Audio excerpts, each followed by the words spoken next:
Začíná Křížem krážem. O historii, současnosti, zajímavostech a o úspěšných a významných lidech v našich regionech. Cestujte s námi.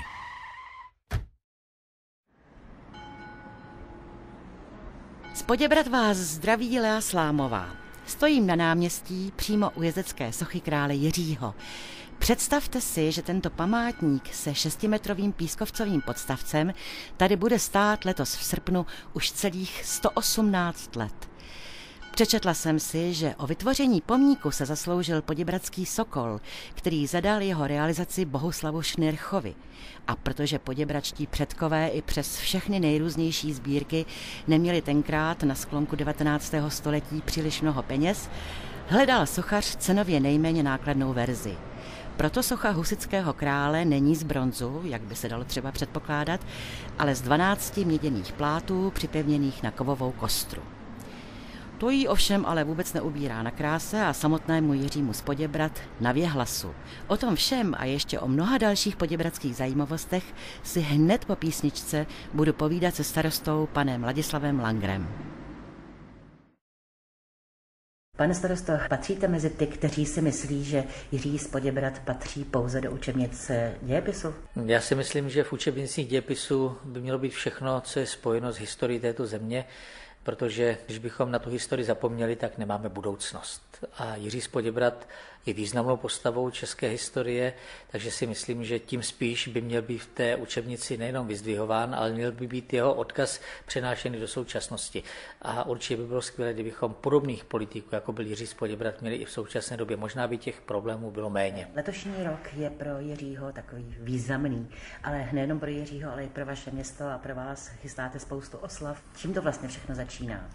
Začínáme 2. března, kdy představíme veřejnosti v tzv. Bleskové výstavě originál národní kulturní památky, což je jediná historická listina, která dokládá onu mimořádnou mírovou iniciativu Jiřího z Poděbrad z roku 1464. Říkám blesková výstava to z toho důvodu, že tento originál nemůže být vystavován tak často a je to vůbec poprvé v historii, co bude vystaven mimo Prahu. V historii bude vystaven asi potřetí a bude to právě 2. března v neděli.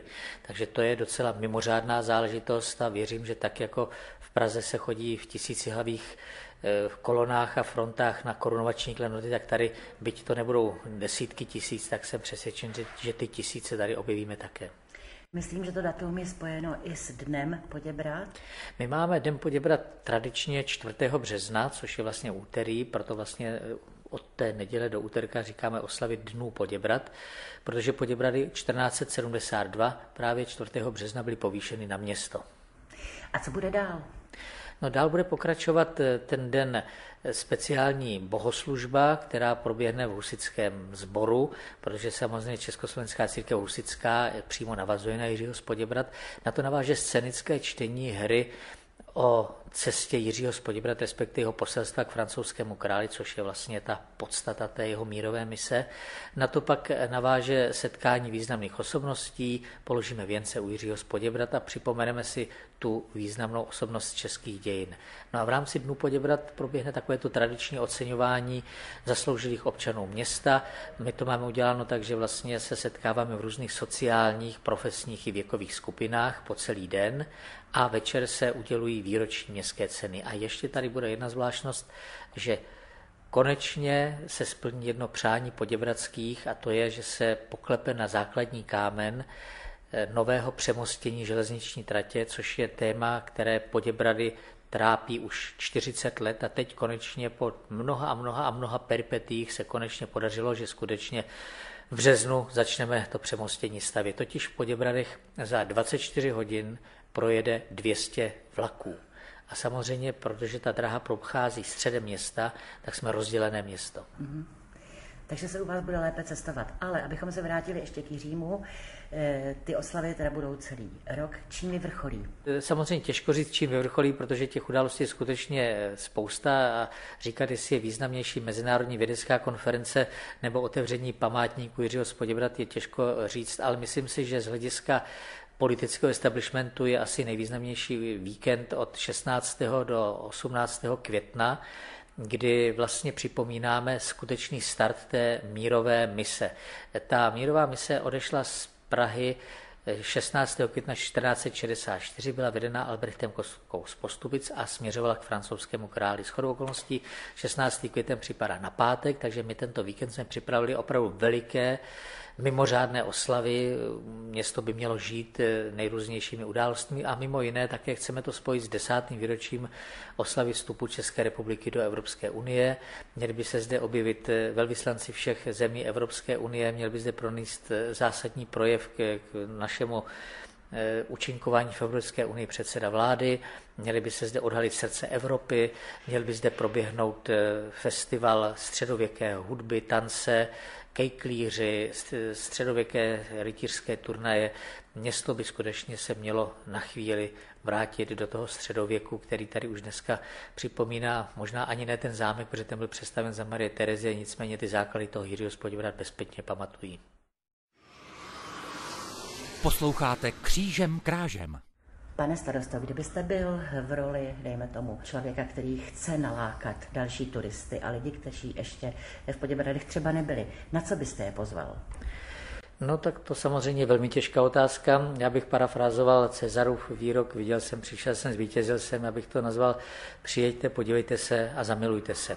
To je první věc. Já si nemyslím, že v Poděbradech je nějaké jakože třeba šikmou věž vidíte v Pize a že Eiffelovku vidíte v Paříži a bez toho nemůže člověk žít. Nemůžu říct, že by Poděbrady byl nějakým, řekněme, nějakou superstar v nějaké jednotlivosti. Ale při vší skromnosti si myslím, že Poděbrady patří na špičku atraktivit možná nejenom České republiky, tím, že máme tady soubor nezanedbatelné sumy nadprůměrných přírodních, kulturních, turistických, sportovních, historických atraktivit a to všechno dává podle mě dohromady neopakovatelné originální kouzlo Poděbrad. A já jsem veliký patriot Poděbrad a udělám všechno pro to, aby to, že Poděbrady jsou skutečně takovým krásným městem, si uvědomili lidé, kteří sem do Poděbrad přijíždějí. Snažíme se to město udržovat v čistotě, snažíme se to město stále zvelebovat, zkrášlovat a hlavně těm, kteří k nám přijíždějí, tak ty chceme všechny přesvědčit o tom, že toto město je městem, které za návštěvu a za zanechání kouska srdce přece jenom stojí. Konec konců to srdce patří k lázním, je to symbol města, takže kdo přijede do Poděbrad, kus srdce si tady nechá a možná si i kus srdce odveze sebou. Posloucháte Křížem krážem.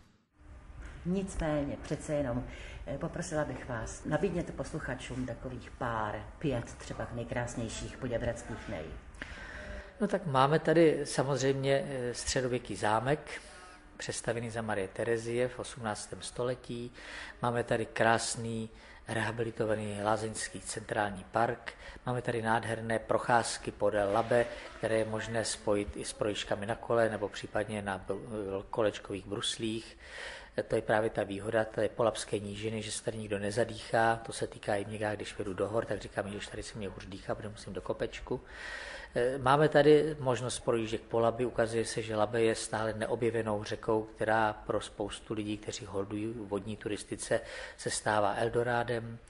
Máme tady samozřejmě také spoustu kulturního života. Lidé, kteří přijíždí do Poděbrad, nevěří tomu, že v podstatě každý víkend od května do září se tady něco děje. A není to jenom jednostranná žánrová záležitost, ty žánry se střídají od divadla přes dechovku, přes swing, přes jazz, přes folklor, přes nejrůznější záležitosti, jako se třeba mistrovství republiky v chůzi, mistrovství republiky mažoretek, přes další a další věci. Zkrátka, myslím si, že Poděbrady nabízejí každému něco. Máme tady jízdárnu, máme tady nádherné přírodní koupaliště, jezero, máme tady střelnici, máme tady tenisové kurty. Prostě každý by si v Poděbradech měl podle svého najít to, co má nejradši. Klid i vzrušení, zábavu i ponaučení.